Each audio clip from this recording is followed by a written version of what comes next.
বন্ধুগণ নমস্কার। প্রথমে আপনাদের অনুরোধ করব আপনারা আমার চ্যানেলটি সাবস্ক্রাইব করবেন, ভিডিওটি লাইক এবং শেয়ার করবেন। ডব্লিউটিওর মিটিং হচ্ছে 2026-এর 26 মার্চ থেকে 29শে মার্চ।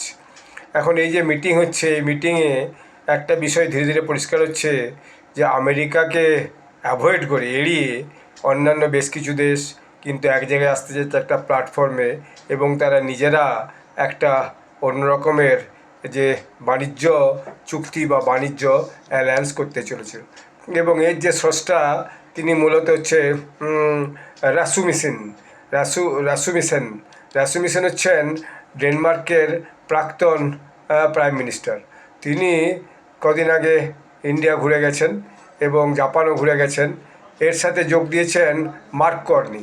তারা একটা নতুন আইডিয়া করছেন D7 বলে, অর্থাৎ ইউনাইটেড স্টেটসকে বাদ দিয়ে আর যে ডেমোক্রেটিক 7 আর যে সমস্ত দেশগুলো আছে তাদেরকে নিয়ে একটা নতুন জোট করে আগামী দিনে যে নতুন করে একটা ট্রেড বাণিজ্য চুক্তি করা, যাতে আমেরিকার যোগদানের দরকার নেই। যেমন পরিষ্কার করে মার্ক কার্নি বলেছেন, যদি আমরা নিজেরা একসাথে গুছিয়ে নিয়ে কিছুটা করতে পারি তাহলে আমরা টেবিলে থাকতে পারবো না, আমরা টেবিলের সাইড লাইনে মেনুতে চলে যাব, অর্থাৎ মেন জায়গায় থাকতে পারবো। হলে আমাদেরকে ইউনাইটেড হয়ে কিছু না কিছু একটা করতে হবে।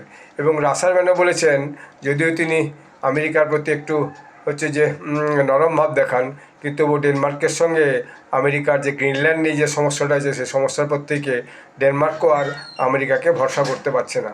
ফলে ডেনমার্কও চাইছে হ্যাঁ এরকম একটা নতুন কোনো জোট তৈরি হোক, যারা আলাদা করে বাণিজ্য চুক্তি করে আমেরিকাকে অ্যাভয়েড করেই অন্যান্য দেশের সঙ্গে নিজেদের যে বাণিজ্য ব্যবস্থা সেই ব্যবস্থাটাকে আর একটু এগিয়ে নিয়ে যাবে, এবং আগামী দিনে তারা আরও একটু সক্রিয়ভাবে নিজেদের মধ্যে ব্যবসা বাণিজ্য করবে, এবং প্রয়োজনে তারা আগামী দিনে ফ্রি ট্রেড এগ্রিমেন্ট করেও ব্যবসা করতে পারে। ফলে তাদের আমেরিকার সঙ্গে ব্যবসা বাণিজ্য না করলেও আগামী দিনে কিন্তু চলে যাবে, অর্থাৎ তাদের আমেরিকার সঙ্গে ব্যবসা বাণিজ্য করাটা আর আগামী দিনের জন্য বাধ্যতামূলক থাকবে না। এবং যদি আমেরিকা ধীরে ধীরে ইউরোপিয়ান ইউনিয়নের দেশগুলোকে এবং কানাডাকে অ্যাভয়েড করতে চায়, তাহলে ইউরোপিয়ান দেশগুলো কানাডার সঙ্গে সম্মিলিত হয় এবং ভারতকেও সঙ্গে নিয়ে এই একটা D7 বা D8 করতে চাইছে। তারা D8 করে কেউ D8-এর প্রস্তাব দিচ্ছেন, কেউ D7-এর প্রস্তাব দিচ্ছেন, নতুন করে বাণিজ্য চুক্তি করে আগামী দিনে ব্যবসা বাণিজ্য করার ব্যাপারে উৎসাহ দেখাচ্ছেন। এবং মার্ক কার্নি এর একটা হচ্ছে যে দিক নির্দেশ করছেন, বলা যায় কানাডার প্রধানমন্ত্রী মার্ক কার্নি।